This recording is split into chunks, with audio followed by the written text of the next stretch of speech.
সূরা কোরআনে কারীমের 26তম পারায় অবস্থিত এবং এই সূরা কোরআনে কারীমের সূরার যে সিরিয়াল সেই সূরার সিরিয়ালে 49তম সূরা।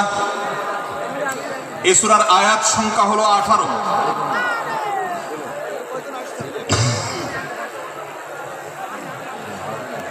এই সূরার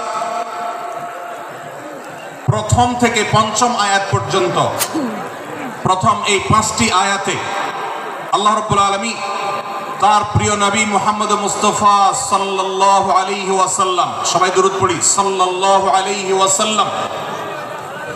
প্রিয় নবীজির নাম শুনলে দরুদ পাঠ করতে হয়, তার জন্য দোয়া করতে হয়, কারণ আল্লাহর হাবিব সাল্লাল্লাহু আলাইহি ওয়াসাল্লাম তার সমগ্র জীবনকে যে কষ্টের মধ্যে পার করেছেন, তার সমগ্র জীবনকে উৎসর্গ করেছেন, তা আপনার আমার হেদায়েতের জন্য, গোটা বিশ্ব মানবতার মুক্তির প্রয়োজনে।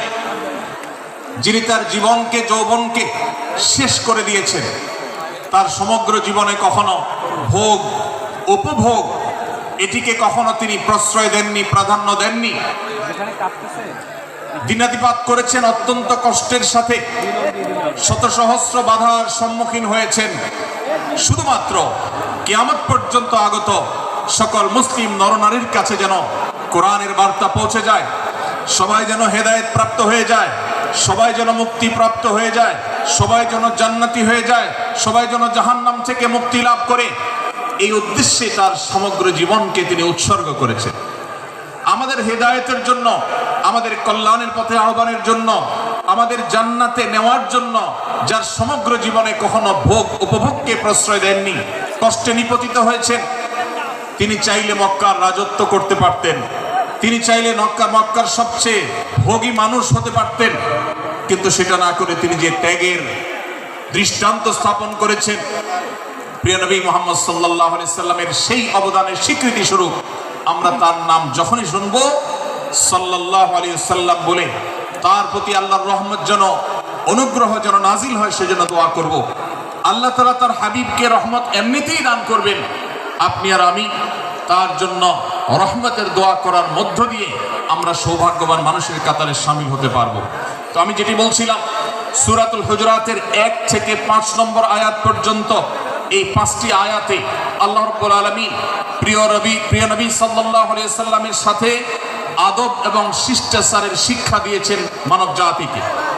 এবং আল্লাহ রাব্বুল আলামিন ঈমানদারদেরকে পরম মায়ার সাথে ডেকে, ইয়া আইয়ুহাল্লাযীনা আমানু, হে ঈমানদারগণ, এই ডাকে আল্লাহ তাআলা ডেকে বলেছেন, লা তুকাদ্দিমু বাইনা ইয়াদাইল্লাহি ওয়া রাসূলিহি, তোমরা আল্লাহ এবং তার রাসূলের সামনে আগ বেড়ে কোনো কথা বলবে না, আগ বেড়ে কোনো কাজ করবে না। একজন ঈমানদার, একজন মুসলমান, তার এই শিষ্টাচারের শিক্ষা তার জীবনে ধারণ করতে হবে।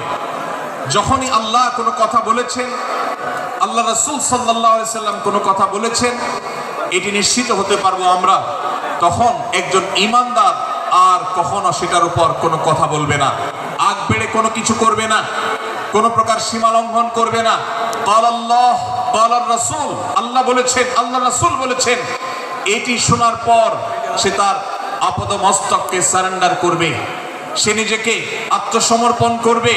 এর উপর তার কোনো যুক্তিকে, কোনো বুদ্ধিকে, তার কোনো মতামতকে সে সেখানে আর দাঁড় করাবার চেষ্টা করবে না। এটা একজন শিষ্টাচার